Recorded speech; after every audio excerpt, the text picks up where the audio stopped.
If you've ever had one of those afternoons where life feels normal, predictable, almost boring, and then out of nowhere it flips upside down like someone yanked the rug out from under your feet, well, that was me on a Thursday. A warm, ordinary, nothing special Thursday. The kind where you leave work a little early, park under the one tree in the school lot that still has leaves on it, roll down the windows, and just breathe. My name is Dr. Lena Avery. 40 years old. Mother of one. Believer in slow mornings, good coffee, and the idea that if you do everything right, the world will eventually be right with you. That idea died in the Lincoln Ridge Elementary pickup lot at 3:12 p.m. I was sitting in my car scrolling emails when I heard it. This sharp voice cutting across the parking lot like a cold blade. You. Ma'am. Step out of the vehicle. I looked up, confused, because there were parents everywhere. SUVs, minivans, backpacks bouncing, kids waving. Nothing unusual. But Officer Brent Halton was walking straight toward me like he'd already decided I was today's problem. I stepped out, still half smiling, thinking maybe they were checking plates or something. Is everything all right, officer? Hands on the hood. Just like that. No explanation. No hello.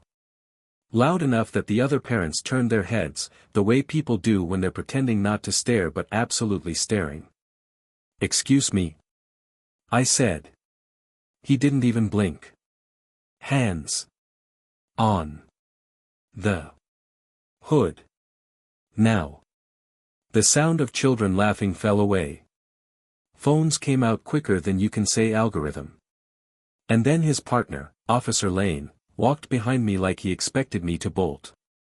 I'm here to pick up my daughter, I explained, trying to keep my voice calm, because as a black woman raised by a father who gave me the talk before I turned 12, calm is survival. Halton didn't care. I could see it in his eyes. You don't belong here. That sentence, it always hits different. Harder than handcuffs ever could. I live on Westfield Drive, I said, gesturing toward the neighborhood right behind the school. My daughter's in 3rd grade. But the officers exchanged this little look, the kind that said we've seen your type before, even though they absolutely had not. Then I felt the cuffs tighten. Cold metal biting my wrists while 50 parents watched in silence. A few gasps. A couple whispers. One mom pulled her son behind her like I was contagious. And then, the worst part. Mommy. My daughter, Ivy, was standing at the school doors, backpack half unzipped, eyes wide and terrified. I tried to smile at her through the patrol car window, even though my face was burning with humiliation. It's okay, baby. I'll see you in a bit. But the truth? I didn't know if that was true. The officers shut the door, cutting me off from the world, from my daughter, from my dignity. And as they pulled away, I whispered something the officers didn't hear, but they would. See you Monday morning, gentlemen. The station they took me to smelled like disinfectant, stale donut glaze, and bad decisions. They put me in a metal chair under buzzing fluorescent lights, the kind that make you feel like you're under a microscope. Officer Halton strutted in like he owned the place, tossed a file on the table, and said, "We can make this easy if you stop lying." Lying about what? I asked. Why were you on school property? I actually laughed, a small, stunned laugh. To pick up my child. Like every other parent in that parking lot. He leaned in close enough to smell the coffee on his breath. Your license says you live across town. No, it doesn't, I said calmly. Read it again. He read it again. And then again, with squinting eyes and a tightening jaw. His partner, Lane, shifted nervously by the door. He looked like someone who wanted to speak up but had learned the hard way that speaking up in this building came with consequences. There's a thing that happens in moments like this, when a man feels his authority slipping. His voice gets louder, even though his confidence gets smaller. People like you try to game the system, Halton snapped. Wrong address, wrong school district, fake.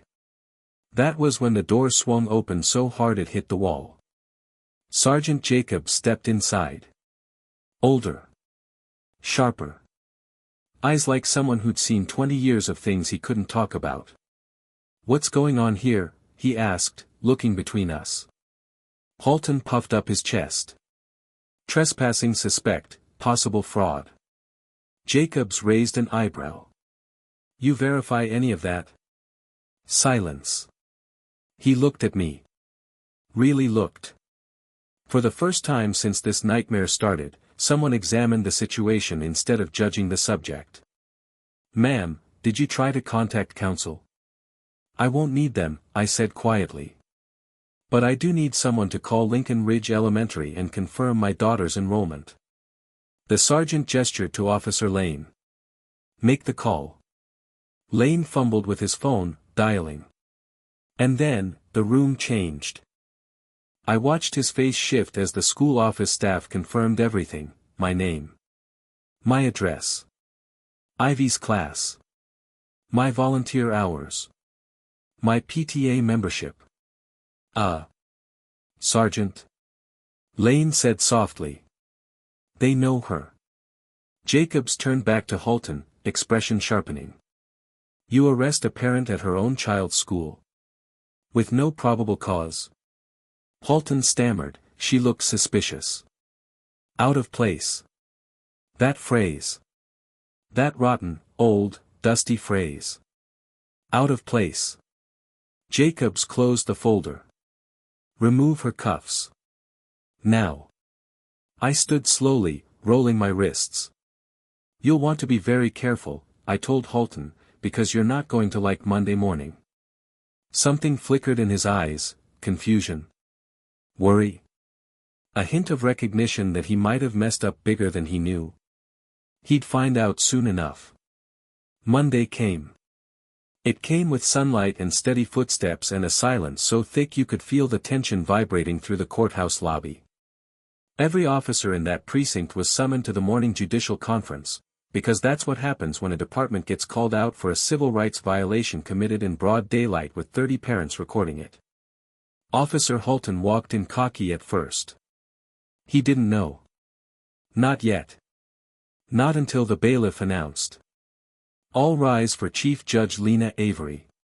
Halton's head snapped up so fast I swear I heard something crack. He stared at me, the woman he'd shoved, cuffed, humiliated, as I stepped up to the bench wearing my black robe, my hair neatly pinned, my dignity restored tenfold. The courtroom air shifted. Officer Lane swallowed hard. Even Sergeant Jacobs blinked like he'd just solved a puzzle he didn't know existed. I spoke calmly. I didn't need to shout.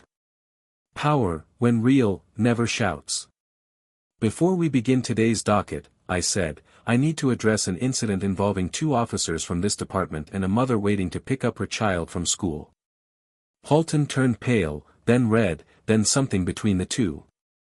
"Officer Halton," I continued, "do you recall telling me I didn't belong at my daughter's school?" He sank into his seat. People whispered. Someone coughed. Someone else muttered, "Oh hell." I looked out over the room. At uniforms. At badges. At people who had the power to destroy lives with assumptions. "Let me make this perfectly clear," I said. "I belong anywhere the law protects my right to stand. And so does every black mother in this city. Every immigrant parent. Every family simply trying to live in peace." Halton's career didn't survive the month. Internal Affairs called his conduct gross negligence, racial bias, and abuse of authority. Officer Lane. He came forward. He told the truth. He attended bias training.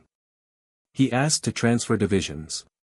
And I didn't hold anger toward him. Fear can turn good people into silent witnesses, but silence is a habit that can be broken. Sergeant Jacobs apologized personally for the department's failures. And the community? They rallied. Parents I'd never spoken to before hugged me in the halls. The PTA elected me president, which honestly might be the scariest part of the whole ordeal. But the ending is still complicated. Because victory doesn't erase the sting of that afternoon. It doesn't erase Ivy's memory of watching her mother in handcuffs.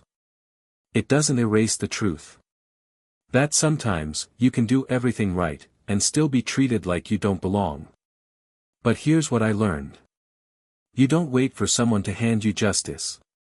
You become it. You stand your ground. You speak your truth. You walk into Monday morning with your head held high, even if the people who judged you on Thursday never saw you coming. And sometimes the people who counted you out end up sitting across from you in a courtroom, wondering how the world flipped so fast. The world didn't flip. They just didn't know who they were dealing with. So here's my question to you, watching this video right now. Was this justice? Or was this just one rare win in a system that still gets it wrong far too often? Have you ever been judged before anyone asked your name? Have you ever been treated as if you didn't belong, in a school, in a store, in your own neighborhood? Drop your thoughts in the comments. I want to know which side you're on. And what you think should happen next.